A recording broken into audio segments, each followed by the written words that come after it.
What's up, everyone? Sam at Wyvern Kodiak, and I have with me the NUMB Knives N1 Cornerstone. I'm excited to check this thing out. I've been waiting to get one of these into review for quite some time.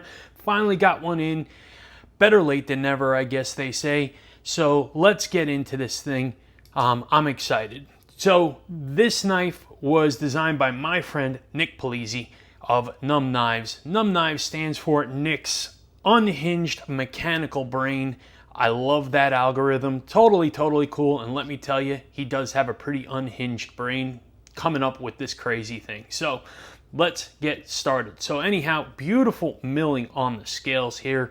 Some micro milling on diagonal. Looks like some anodized blue hardware, the N Maker's Mark logo right there on the pivot cap. You have the locking mechanism, which is the PinchLOK, and we'll go over that in a minute. You have a titanium backspacer, which is probably about halfway, a little more than halfway, not quite 2/3. You have a milled titanium pocket clip, which has a nice long ramp on it. Looks like it has some good spring to it. It has T8 hardware everywhere, some nice jimping on the spine over here, front flipper and blade hole deployment as well. So let's open this up. You have a beautiful S90V belt satin blade on here. It is got a little bit of a harpoon on here, a little bit of a sheep's foot drop point type of look to it. It's a funky little thing. I love the blade shape on this. Really nice work on this thing. So that's a very cool looking knife. The OEM is Riot on this knife, and they did a spectacular job. Really beautiful work on this thing. You've got a nice hollow grind on here, so very vicious edge on this. Comes to a nice thin behind the edge blade, so beautiful on that as well. So let's talk about the specs on this knife. So we're looking at 7.2 inches overall, 3.05 inches on the blade. It weighs 3.95 ounces. Let's do some size comparisons. We'll use some of the regulars. So we have a Demko AD 20.5, and we have a Demko Shark Cub. And you can see here that it's a little bit smaller than the AD 20.5, a little bit bigger than the Shark Cub, so we're right in between there on that. And then we're gonna look at the Kaiser drop bear, and we'll look at a Benchmade bug out. And here you go.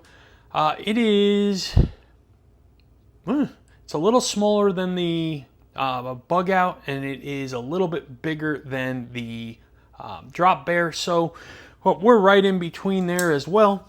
So gives you a general idea of size on this thing. So let's talk about the ergos. So ergos, beautiful chamfer right here on the edge. You got a nice finger choil here. They've knocked down the edges over here as well. So 4-finger grip. I have double XL hands, and you can see here that I have plenty of room on this handle. Beautiful, comfortable, and it is no pinch points, no hot spots. Choking up into the choil where I like to be. Home sweet home, and look at that, jimping out towards the end of the spine. Oh Lord, call me smitten right now. I absolutely love it. Locked in. This is where the business happens for me, and I absolutely love this grip. And again, no pinch points, no hot spots, nothing whatsoever. Lockup is absolutely rock solid on this thing. And then the action on this, yeah, very good.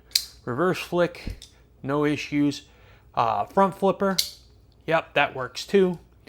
So excellent action on this knife. Now, I've heard some people have some concerns as far as the locking mechanism. You know, when you're in the grip, are you going to disengage it? So I wanted to show you something. So under here, you can see right in front of the tang, in front of my finger right there, you see 2 locking mechanisms. And when I disengage one button over here, you can see that it moves. And then on this side, if you see, it moves. So if I disengage one, this knife is not unlocking. If I disengage the other, it's not unlocking. You have to do both buttons in order to open this knife, okay? Otherwise, it's not going to. So even in this position, if you squeeze on one end, the chances of you getting both of these at the same time with enough pressure isn't really likely. So the disengagement issue is really not a factor to be considered here. I have not had any issues with this handling it, and I've tried multiple ways to disengage it, and I mean, I really have to like position my hand like, hey, let me get my knuckle right here, let me go right here. I have to wrap my finger, like I'm working to get that disengaged from a gripped position. So not a problem at all in my perspective. I have not found any problems with it. And to be honest, this lock is absolutely rock solid. Double detent system on here, so 2 detents in here. They're on the pinches or the flippers, I guess you want to call them, in here. So it's such a good locking system. It is so good, and Nick and NUMB Knives has created an entire line now. They have the N7 cantilever that came out recently. I know the N5, which is a smaller one's coming out soon. I saw a bunch of his prototypes in Atlanta, and I'm excited. He is just doing absolutely killer work over there, and he's really brought something special to the community, to the industry, and it's phenomenal work. Really, really phenomenal work. So let's talk about this pocket clip for a sec here. So it is thin, okay? It comes and it goes from a little bit thick, well, it's not thick, it's thin the whole way, but a little thicker on the end over here to a thinner point over here. It does have a nice ramp, but it does belly underneath, so it should push the fabric underneath pretty nicely. It does have enough room for at least medium thickness pants here, and it is reversible, which is very cool as well, which makes this a very good ambidextrous knife for those folks that care about that. So if you want some lefty love, you got it on these. So very, very cool. So let's test this pocket clip out, because we test all our pocket clips, right? So we have our test pants. These are medium thickness jeans. For those of you new to the channel, I'm going to put the knife in the pocket. I'm going to test how easy it is to slide in the pocket, how good the retention is on this pocket clip, how easy it is to slide out of the pocket, and any long-term damage or fraying it will do to the edges and seams of the pocket. So let's put this in position, get it ready. Okay, a little bit of pressure, it slides right over, and you're in. You're sticking out between 1/2 and 3/4 of an inch, so it is not deep carry. But for me, not an issue. Gives me place on the knife to grab to pull it out of the pocket. Retention on this is very, very good. You can see that it's moving the pants. It is not moving the knife in the pocket. And then sliding it out of the pocket is just as easy as going in. No issues whatsoever. So the pocket clip works great. The pocket clip is a very good pocket clip. Should have no issues whatsoever when it comes to the pocket clip and utilization of the pocket clip. This knife is a lot of fun, whole lot of fidgetability on this thing.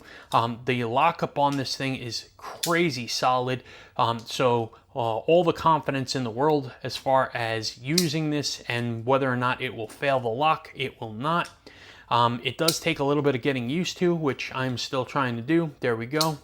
So yeah, you can see, like I'm just not grabbing it right. I'm not disengaging it properly all the time here.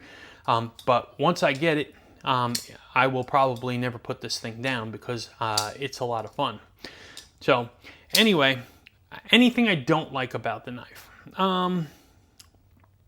You know, I can't sit there and say that there is anything that I particularly don't like about this knife. I like the fit and finish on it. Riyadh did an amazing job. Nick did a great design. It's comfortable. The pocket clip works. You got good jimping on here. I mean, maybe I'd say a little bit more jimping out here. Only because my thumb doesn't want to go here from a choked back position. It wants to be here. But it is a flat spine, so I don't feel like I'm sliding off anywhere. But that's about it. Other than that, everything else on here is very, very comfortable. From this position here, you can even put it behind the poon scoop and you have yourself a little place to put a little pressure on. So if your thumb doesn't reach all the way out to the jimping on here. But other than that, pinch grips and draw cuts and all that kind of stuff are really, really good. T8 hardware, can't complain about that. Good pocket clip, revolutionary new locking mechanism, very fidgety, great steel, hollow grind. Yeah, I love just about everything on this knife that I can come up with. So really, really cool piece. So let me know what you guys think. Have you handled one of these PinchLOK systems from NUMB knives? I'd love to get your feedback on them and let me know what you think on these. And then, are you excited about any of the ones coming out? And have you seen any of the ones coming out from NUMB knives? They look really, really good. I'm not going to lie. Each one of these models is just really gorgeous, and he's doing a really nice job with them. So drop me a comment. Would love to hear from you. And then if you're not subscribed to the Wyvern Kodiak YouTube channel, subscribe to the channel. We certainly do appreciate your support. Check us out on Instagram at Wyvern Kodiak, and check out our website, wyvernkodiak.com. Sign up for the newsletter and stay informed all things Wyvern Kodiak, including knife drops, merchandise release, and statuses on pre-orders, which we try to keep all of our folks informed on a regular. So anyhow, I hope you all enjoyed this video. I certainly enjoyed checking this thing out. Lots and lots of fun with this. I think I'm going to play with this for the rest of the day. And you all have a great one. Take care.